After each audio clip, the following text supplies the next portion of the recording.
17 তারিখ থেকে অ্যাকাউন্টে টাকা ট্রান্সফার হবে। আর এটা কেবলমাত্র এই মাসে হয়ে যাবে, পরের মাসে থেকে বিজেপি সরকার যতদিন থাকবে প্রত্যেক মাসে দ্বিতীয় সপ্তাহে টাকা ট্রান্সফার হয়ে যাবে। আমরা এই মাসের 17 আগস্ট থেকে আমরা 3000 টাকা করে ভেরিফাইড লোকেদেরকে, মহিলাদেরকে অ্যাকাউন্টে পাঠাবো। 17 তারিখ থেকে অ্যাকাউন্টে অর্থ যাবে, সরকারি টাকা, নিয়ম মেনে দেওয়া হবে, বিজেপির সংকল্পপত্র মেনে দেওয়া হবে। 17 আগস্ট থেকে 10 জুলাই পর্যন্ত যারা আবেদন করেছেন তাদের ভেরিফিকেশন কমপ্লিট করা যাবে। 11 থেকে 31 জুলাই ভেরিফিকেশনের জন্য আরো সময় লাগবে। যারা যারা রিল বানাচ্ছেন, রিল করছেন, খুব নজর রাখছে। যারা মিথ্যা তথ্য দিচ্ছেন তাদেরকে চিহ্নিত করে রাখছি। মিথ্যা তথ্য যারা দিচ্ছেন তাদের বিরুদ্ধেও আইনগত ব্যবস্থা হবে। কিন্তু আমি দেখছি রিলগুলোকে পোস্ট যারা করছেন তারা কেউ বিজেপিকে ভোট দেননি। আমি বিখ্যাত করবো, দুটো নাম বলে দেবো। আমি পাই নূর আলম, আপনি ভোট দেননি বিজেপিকে, আমি জানি আপনি কোনোদিন বিজেপি ভোট দেবেন না। মেহবুব, আপনি মেয়েদের কাছ থেকে ভিডিও করাচ্ছেন, করে পোস্ট করে রিল করছেন, আপনি ভাবছেন এতে কিছু হবে না। এখানে বিজেপি 100 বছর থাকবে, 100 বছর থাকবে বিজেপি, যে কাজ করে দিয়ে যাবে। এখানে এই লোকেদের আর ফেরত আসার কোনো চান্স নেই।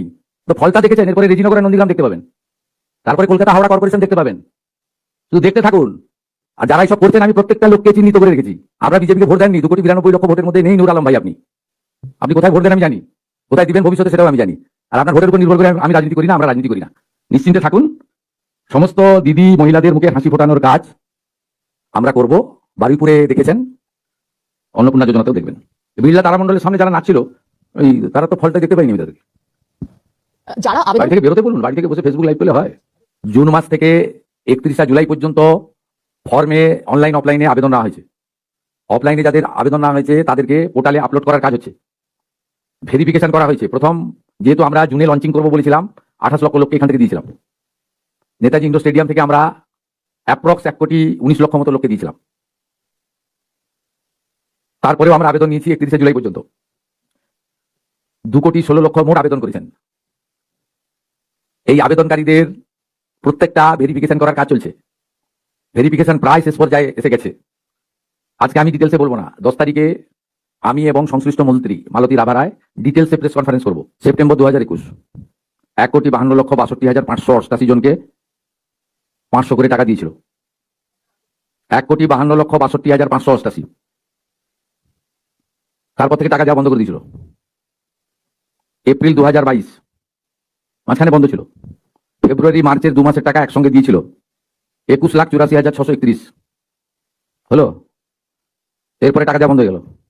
মে জুন 2022, জুলাই 22 দিল 3,77,883।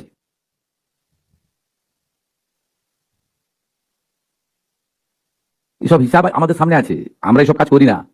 আপনাদের খুব পরিষ্কার বলি, সরকারি টাকা। আমাদের কমিটমেন্ট ছিল, কমিটমেন্ট আছে, কমিটমেন্ট থাকবে। ট্রাইব্যুনাল অ্যাপ্লাই করলে পাবে, ট্রাইব্যুনাল অ্যাপ্লাই করেনি। 27 লক্ষ লোক অ্যাডজুডিকেট হয়েছিল, 7 লাখ অ্যাপ্লাই করেছে, 20 লাখ অ্যাপ্লাই করেনি।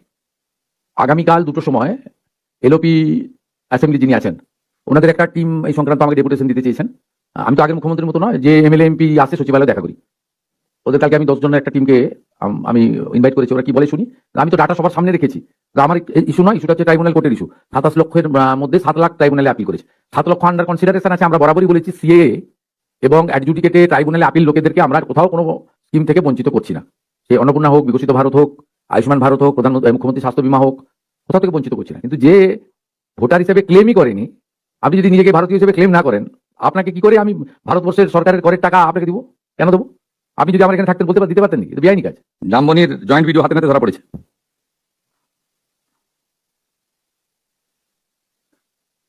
কোন সরকারি অফিসে, কোথাও পঞ্চায়েত অফিসে, পুরসভাতে টাকা দিয়ে আর কিছু কাজ হবে না।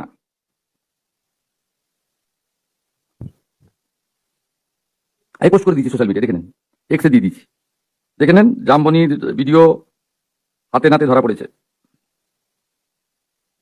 2 লক্ষ টাকা ঠিকাদারের কাছ থেকে নিচ্ছিল।